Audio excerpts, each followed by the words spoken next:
அன்பான நண்பர்களே வணக்கம். வீரயுகநாயகன் வேல்பாரி கதையை கேட்டுக்கொண்டிருக்கிறோம். வாசிப்பது ஸ்ரீலதா தயாளன். நீலனிடம் பாரியை பற்றியும் பரம்பு பற்றியும் பல விஷயங்களை கேட்டு தெரிந்து கொண்ட கபிலருக்கு நீலன் அடுத்து முருகனின் கதையை சொல்லலானான். இனி நாமும் கதையோடு இணைந்து நடப்போமா? முருகன் கையில் இருந்த வில்லையும் தோல் பையையும் சிறு பாறையில் வைத்துவிட்டு நீரை நோக்கி நடந்தான். நீர்த்துளிகள் காற்றில் மிதந்து வந்து அவன் மீது படிந்தன. குளிர்ச்சியை உணர்ந்தபடி நீர் பருக குனிந்தான். பாறையின் பின்பக்கம் இருந்து சிரிப்பொலி கேட்டது. அருவியில் யாரோ குளித்து கொண்டிருப்பது போல் இருந்தது. யாரென உற்று பார்த்தான், தெரியவில்லை. சற்று அருகில் போய் பார்ப்போம் என நகர்ந்து முன்னே சென்றான். அவனது கண்களையே அவனால் நம்ப முடியவில்லை. கொட்டும் அறிவுக்குள் இருந்து சற்றே விலகி அவள் வெளியே வந்தாள். தான் வாழ்வில் இதுவரை பார்த்திராத பேரழகு. முருகன் இமை மூடாமல் பார்த்தான். நீர் வடியும் கூந்தலை சிலிப்பியபடி இந்த பக்கம் திரும்பினாள். இவ்வளவு நேரம் அவன் எரிந்த மொத்த அம்புகளும் கூந்தலுக்குள் இருந்து பாய்ந்து வந்து அவன் மீது எகிரின. எவ்வி எத்தனையோ முறை சொல்லி பார்த்தான். தினைக்கதிர் பறிந்து நிற்கிறது, அறுப்பு முடிந்ததும் அவளை தேடி போவோம் என்று. ஆனால் முருகனோ ஒரு நாள் கூட தாமதிக்க தயாராக இல்லை. அப்புறம் கதிரை எங்கே காப்பாற்றுவது? எல்லா பறவைகளும் விலங்குகளும் அவர்கள் காவல் காத்த நிலத்துக்கு வந்து சேர்ந்தன. பறவைகள் எல்லாம் தினைக்கதிரை தின்றுவிட்டு பரன் மேல் உட்கார்ந்து ஓய்வெடுத்தன. விலங்குகள் பரனின் அடிவார நிலையில் இளைப்பாறின. பல நாட்கள் அலைந்து பச்சை மலை தொடரின் 2வது அடுக்கில் இருக்கும் வள்ளியின் இருப்பிடத்தை கண்டறிந்தனர். அந்த இடத்தை பார்த்ததும் எவ்வி சொன்னான், இவர்கள் நம்மை ஏற்க மாட்டார்கள். ஏன்? இவர்கள் கொடிக்குளம், நாமோ வேடர் குலம். எப்படி ஏற்றுக்கொள்வார்கள்? ஏற்றுக்கொள்ள வேண்டியது வள்ளி மட்டும்தான். மற்றவர்களை பற்றி ஏன் யோசிக்கிறாய்? அவளது சம்மதம் பெற வழி சொல். பேசிக்கொண்டிருந்த போது வள்ளி தன் தோழிகளோடு போவதை பார்த்ததும் எவ்வி சொன்னான், இந்த மலைத்தொடரிலேயே அழகான மனிதன் நீதான் என்று நினைத்திருந்தேன். ஆனால் இப்போதுதான் தெரிந்தது. என்ன?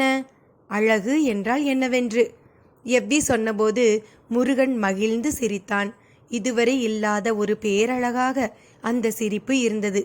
அதன் பிறகு அவளை சந்தித்து பேசி அவளின் சம்மதம் பெற நடந்த முயற்சிகள் எத்தனையோ, ஆனால் ஒன்று கூட கைகூடவில்லை.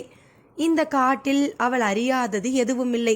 எனவே எதை கொண்டும் அவளின் மனதில் தனித்த இடத்தை பெற முடியவில்லை. முருகன் என்ன முயற்சி செய்தாலும் வள்ளி ஏறெடுத்து கூட பார்ப்பதாக இல்லை. தினை புலம் காப்பதும் பறவைகளை கவலன்கள் கொண்டு விரட்டுவதும் மான்கள் வந்தால் தப்பையால் ஒளி எழுப்பி துரத்துவதுமாக வள்ளி வழக்கம்போல் தனது வேலைகளை பார்த்து கொண்டிருந்தாள். முருகனுக்கு தான் வள்ளியே பிறக்கவில்லை. ஒரு நாள் எவ்வி ஓர் ஆலோசனை சொன்னான். அவள் தினைப்புலம் காத்து வீடு திரும்பும் வழியில் அருவி கடந்து சிறிது தூரத்தில் சரக்கொன்றை மரம் ஒன்று இருக்கிறது. அந்த இடம் அவள் போகும்போது நீ எதிர்பட்டு நின்று பேசு, உன் காதலை சொல், அவள் ஏற்றுக்கொள்வாள். அந்த இடத்தில் அப்படி என்ன இருக்கிறது என்று முருகன் கேட்டான். அந்த இடம் முழுக்க முல்லை கொடி படர்ந்து கிடக்கிறது. அவள் மாலை நேரம்தான் வருவாள். அப்போதுதான் முல்லை மலரத் தொடங்கும். அந்த மனம் யாவரையும் மயக்கும். காற்று எங்கும் சுகந்தம் வீசும். உன் காதல் அங்கே கைகூடும் என்று சொல்லி அனுப்பினான். முருகனும் அவன் சொன்ன இடத்தில் அவளை எதிர்கொண்டு பேசினான். முதல் முறையாக அவள் அவனிடம் பேசத் தொடங்கினாள்.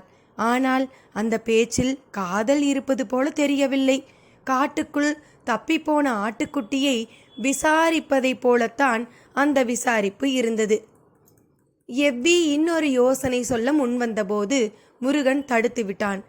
காதல் சம்பந்தப்பட்டவர்களின் சாமர்த்தியத்தால் தான் கைகூடும் என்று சொல்லிவிட்டு புறப்பட்டான். வழக்கம் போல வள்ளி செல்லும் வழியில் எதிர்பட்டான். உன்னை ஓர் இடத்திற்கு அழைத்து செல்ல விரும்புகிறேன், நீ என்னோடு வா என்று அழைத்தான். அவளோ தினைப்புலத்திற்கு போக வேண்டும், தோழிகள் காத்திருப்பார்கள் என்று காரணம் சொல்லி மறுத்தாள். அதிக நேரம் இல்லை, சிறிது நாளிகை வந்தால் போதும் என வலியுறுத்தினான். வள்ளியும் வேறு வழியின்றி சரி என தலையாட்டினாள். முருகன் அவளை அழைத்து கொண்டு சென்றான். இருவரும் எதையும் பேசிக்கொள்ளவில்லை. கூச்சம் தவிர்த்து முருகன் பேச்சை தொடங்கினான். உன் தாய் வள்ளிக்கிழங்கு எடுக்க போன இடத்தில் இடுப்பு வலி கண்டு உன்னை ஈண்டெடுத்ததால் வள்ளி என பெயர் வைத்தார்களாமே. அது ஊரார் சொல்லும் காரணம், உண்மை காரணம் வேறு என்று மட்டும் சொல்லி நிறுத்தி கொண்டாள். என்னவென்று சொல்லவில்லை. சிற்றோடையில் நீர் ஓடிக்கொண்டிருந்தது. கல்மேல் கால் பதித்து அதை தாவி கடந்தனர். அந்த இடத்தில் தனியாக ஒற்றை மரம் இருந்தது. முருகன் வள்ளியை அந்த மர அடிவாரத்தில் போய் சிறிது நேரம் நிற்க சொன்னான். அவளும் மரத்தின் அருகே போனாள். முருகனோ நீரோடையின் அருகில் இருக்கும் சிறு பாறையில் அமர்ந்து கொண்டு அவளை பார்த்தபடி இருந்தான். எதற்கு இங்கே நிற்க சொல்கிறான் என்ற யோசனையிலேயே அவள் நின்று கொண்டிருந்தாள். மேலே பார்த்தால் மரம் முழுக்க காயும் முட்டுமாக இருந்தன. ஒரு பூ கூட இல்லை. இது என்ன மரம், இதுவரை பார்த்ததில்லையே என யோசித்தாள். மரத்தின் மீது கை வைத்து பட்டையை சிறிது உரித்து நுகர்ந்து பார்த்தாள். என்ன மனம் என்பதை அவளால் அனுமானிக்க முடியவில்லை. நின்றது போதுமா என்று கேட்டாள். முருகனோ இன்னும் சிறிது நேரம் என்றான். மரப்பட்டைகளினூடே எறும்பின் வரிசை ஒன்று போய்க் கொண்டிருந்தது. அதை உற்று பார்த்தபடி விரல்களால் பட்டைகளை மெல்ல வருடினாள். அவளுக்கு ஏதோ ஓர் உள்ளுணர்வு தோன்றியது. என்னவென்று தெரியவில்லை. புறப்படலாம் என்றான் முருகன். அவளும் புறப்பட்டாள். நடந்து வரும்போது அந்த மரத்தை மீண்டும் மீண்டும் திரும்பி பார்த்தாள். ஆனால் முருகனிடம் எதுவும் கேட்கவில்லை. இவளை எதிர்பார்த்து தோழிகள் காத்திருந்தனர். வந்ததும் சற்றே கோபித்து கொண்டனர். மறுநாள் பொழுது விடியவும் முருகன் புறப்பட்டான். எங்கே என்று எவ்வி கேட்டான்.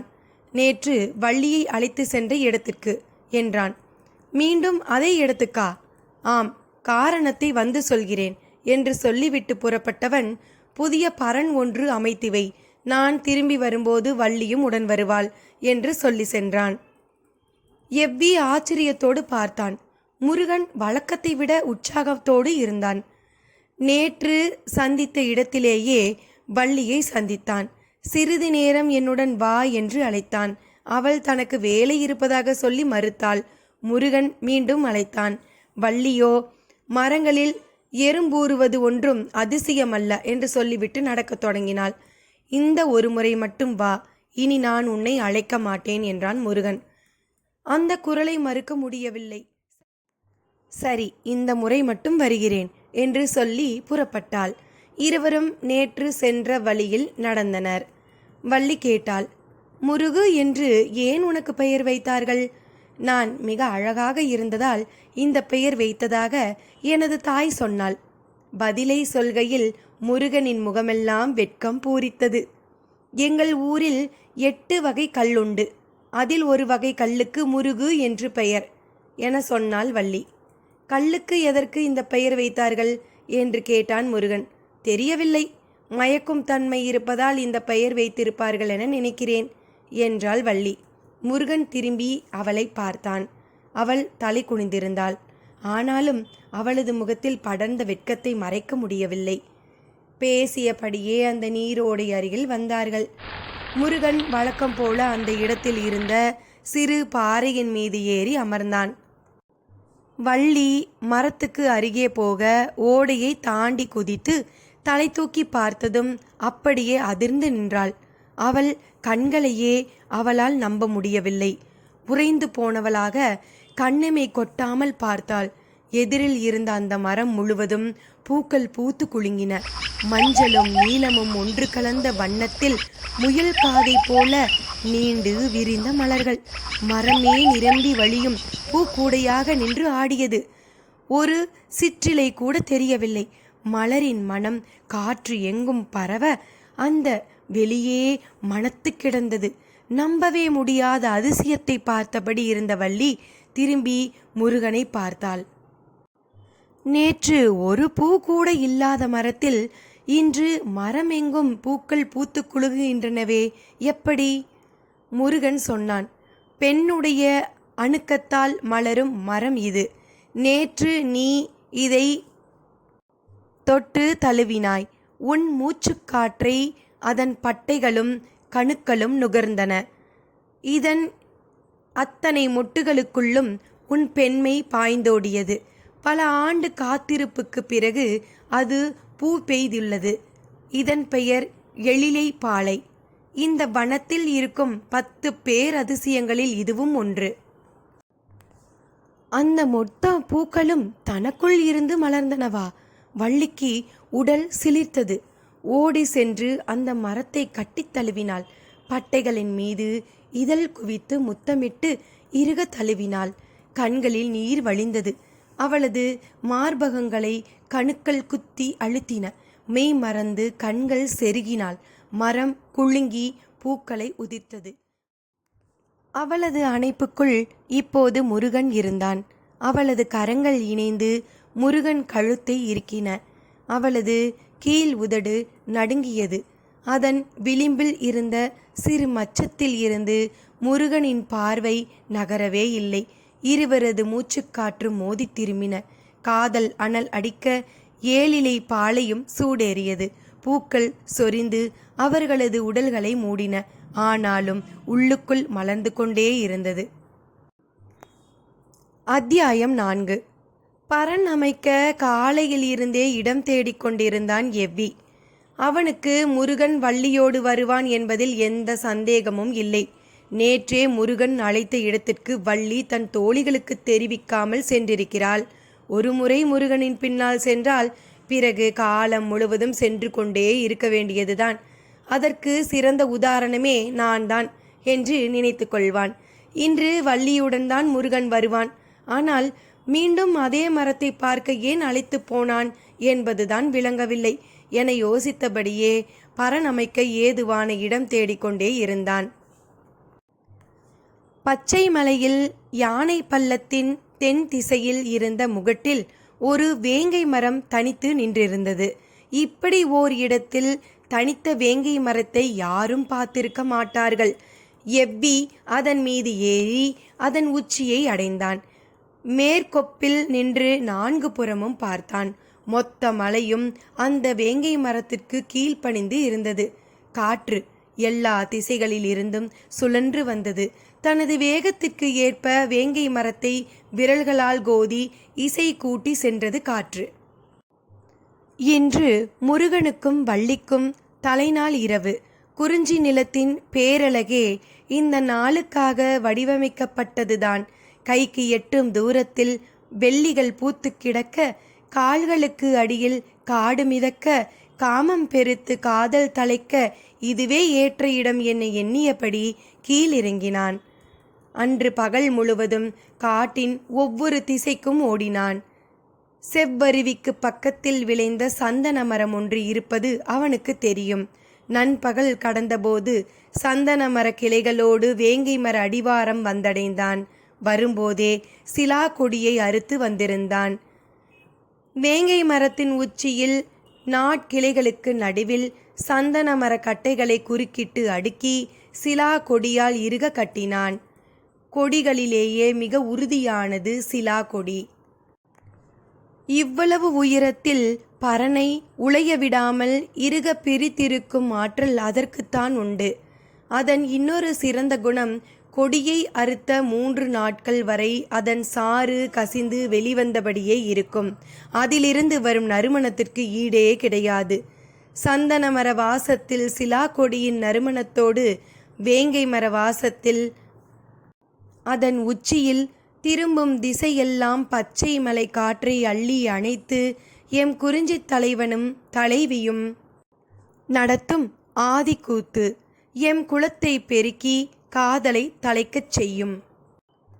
பெருமிதத்தோடு வேலையை முடித்த எவ்வி தினை புனம் காக்கும் இடத்திற்கு வந்தபோது மாலை மயங்கி கருக்கத் தொடங்கியது.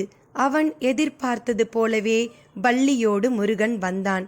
காதலிக்கத் தொடங்கியதும் கைகூடும் ஓர் அழகு இருக்கிறதே, மனிதர்களைக் கண்டு மலர்களும் மயங்கும் அதன் காலம்தான் இது. முருகன் கேட்கும் முன்னரே மேல் திசை நோக்கி கையை காட்டினான் எவ்வி. தலையை உயர்த்தி மேலே பார்த்தான் முருகன். நிலவிலே பரன் அமைத்து விட்டானா என்பது போல் இருந்தது அவன் பார்வை. நான் அதை நோக்கி படி அமைத்திருக்கிறேன், அங்கு போவது உன் வேலை என பதிலளிப்பது போல் இருந்தது எவ்வியின் பார்வை. முருகனும் வள்ளியும் பின்தொடர தீப்பந்தம் ஏந்தியபடி முன்னடந்தான் எவ்வி. தனக்கு பின்னால் இருளுக்குள்தான் எவ்வளவு விளையாட்டு! சின்ன சின்ன சிரிப்புகளுக்கு என்ன அர்த்தம்? இது பதிலா கேள்வியா? இவ்வளவு மெதுவாக பேச முடியுமா? பின்தொடரும் ஓசையே கேட்காமல் இருக்கிறதே. அவன் வள்ளியை அழைத்து வருகிறானா அல்லது சுமந்து வருகிறானா? திரும்பி பார்த்தால் அவர்களின் நெருக்கம் குலைந்துவிடும்.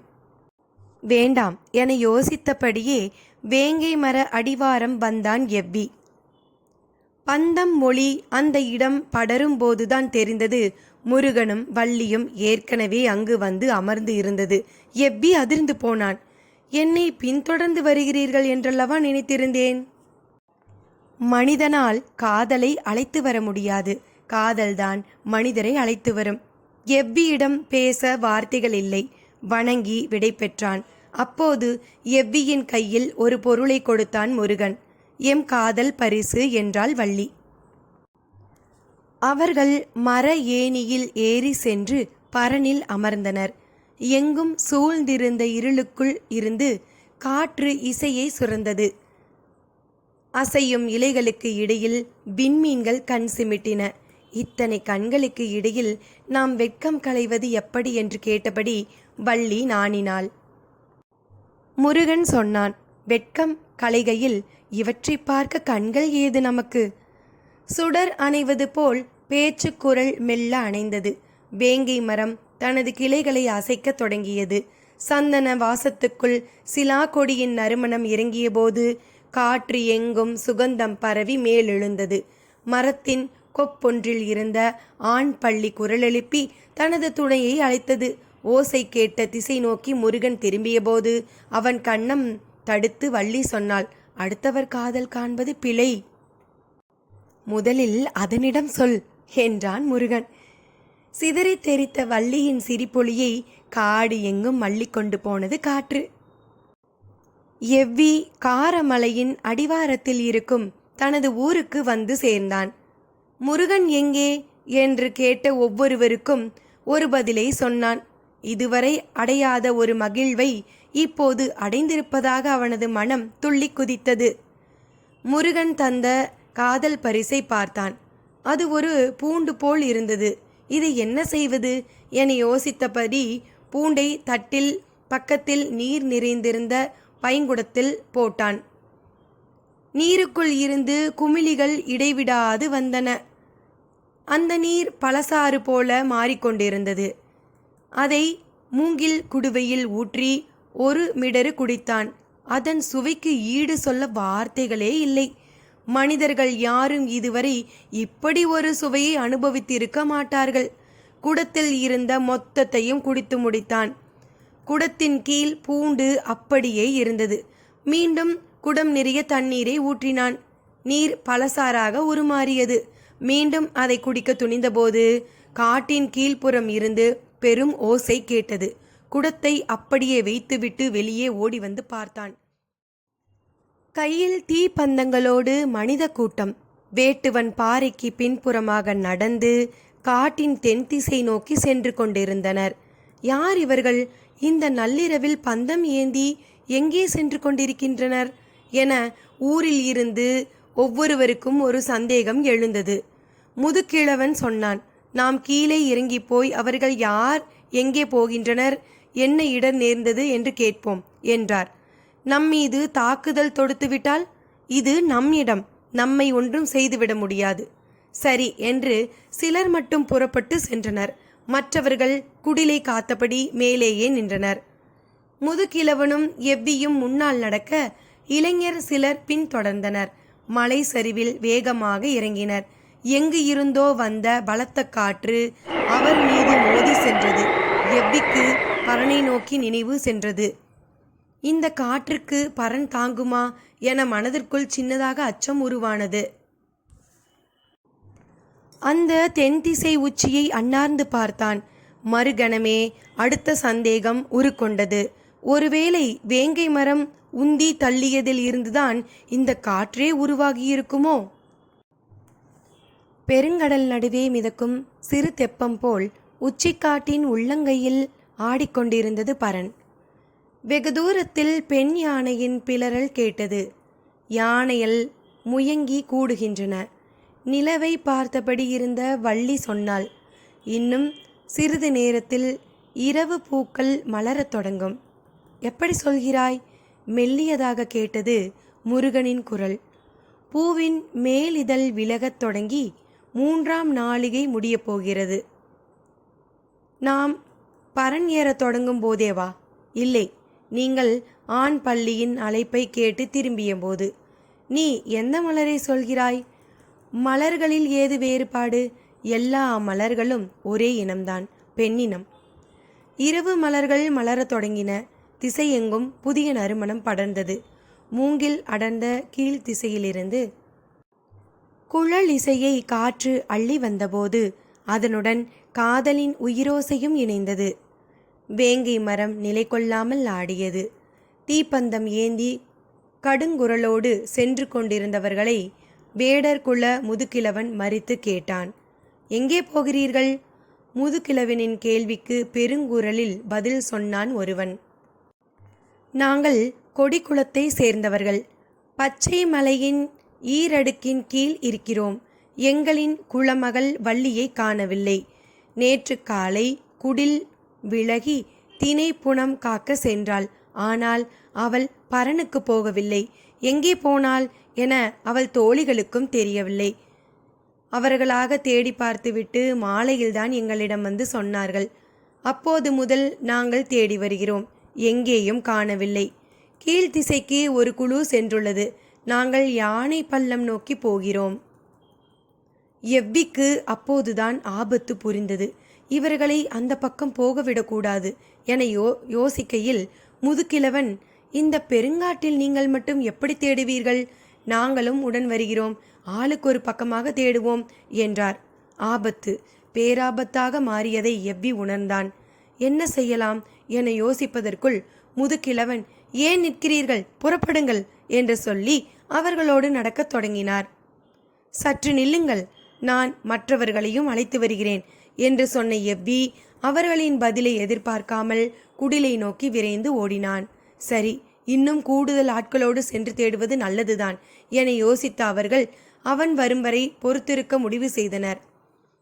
கொடிக்குளத்தை சார்ந்த ஒரு பெரியவர் மட்டும் சொன்னார், அடுத்த குலப்பெண்களுக்கு ஆபத்து என்றால் உங்களைப் போல் உதவி செய்ய இன்னொருவர் இந்த காட்டில் இல்லை என முதுகிழவன் சற்றே பெருமிதத்தோடு தலையசைத்தான். அதே வேகத்தில் எவ்வி மலை மேல் இருந்து இறங்கி வந்தான். அவனுக்கு பின்னால் ஒருவன் பைங்குடத்தை தலையில் வைத்து தூக்கி வந்தான். வேறு ஆட்கள் யாரும் வரவில்லை. என்ன, இவன் யாரையும் அழைக்காமல் பானையோடு ஒருவனை மட்டும் அழைத்து வருகிறான் என யோசிக்கையில், மற்றவர்கள் எல்லாம் ஆயுதங்களோடு வருகிறார்கள். அவர்கள் வருவதற்குள் நீங்கள் இந்த பலசாரை அருந்தி இளைப்பாருங்கள் என்று சொல்லி மூங்கில் குவளையில் ஆளுக்கு ஒரு குவளையாக அந்த பூண்டு சாற்றை கொடுத்தான். பலசாற்றின் சுவையாலும் அது தந்த எல்லையற்ற மயக்கத்தாலும் இதற்கு நிகர் இந்த உலகத்தில் எதுவும் இல்லை என ஆளாளுக்கு அதை புகழத் தொடங்கினர். பானை முழுவதும் தீர்ந்தது. அதற்குள் இன்னொருவன் தலையில் பானையோடு வந்து சேர்ந்தான். பூண்டை எடுத்து அந்த பானையில் போட்டான் எவ்வி. அடுத்து சுற்றி எல்லோரும் குடித்தனர். முதுகிழவன் மட்டும் புலம்பினான். நிலமகள், குலமகள் என என்னென்னமோ சொன்னார்கள். இப்போது பலசாற்றை குடிக்க முந்திக் கொண்டிருக்கிறார்கள் என்று சொல்லிக்கொண்டே 3ஆம் குவளையை அருந்தியவன் மயங்கி சரிந்தான். எல்லோரும் விடாமல் குடித்து அதிமதுர சுவையில் மூழ்கினர். அவர்கள் குடிக்கும்போது சிந்திய துளிகள் இந்த புற்கள் எங்கும் சிதறின. அதன் வாசனை காற்றில் கலந்து எங்கும் பரவியது. நுகர் சக்தியை அதிகம் கொண்டிருந்த பாம்புகள் காடு முழுவதும் இருந்து பெரும் வேகம் கொண்டு இங்கு வந்தன. பாம்புகளின் எண்ணிக்கை கணக்கில் அடங்காமல் இருந்தது. ஒவ்வொரு புல்லுக்கும் ஒரு பாம்பு வந்து சேர்ந்தது. புட்களில் இருந்த பலசாற்று துளியை அவற்றை தம் நாவால் நக்கின. புல்லின் ஓரம் இருந்த சுனை ஈக்கிகள் அவற்றின் நாவுகளை இரு கூறுகளாக அறுத்தன. ஆனால் பழசாற்றின் சுவை அவற்றை விடுவதாக இல்லை. மீண்டும் நக்கின. அடித்தொண்டை வரை நாக்கு இரு கூறுகளாக பிளந்தது. எல்லா பாம்புகளுக்கும் நாக்குகள் இரு கூறுகளாயின. அன்றிலிருந்து இந்த புட்கள் நாக்கறுத்தான் புட்கள் ஆயின. கதையை சொல்லியபடி நீலன் முன்னோக்கி நடந்து கொண்டிருந்தான். பின்தொடர்ந்து வந்து கொண்டிருந்த கபிலருக்கு கண் கட்டுவது போல் இருந்தது. எங்கும் இருள் அடர்ந்தது. நீலன் இருளுக்குள் கொஞ்சம் கொஞ்சமாக மறைந்தான். கபிலர் நினைவு தப்பினார். அப்படி கபிலருக்கு என்ன ஆயிற்று, நீலன் என்ன செய்தான் என்பதனை சிறிது இடைவெளியில் அடுத்த பகுதியில் பார்க்கலாம். நன்றி நண்பர்களே.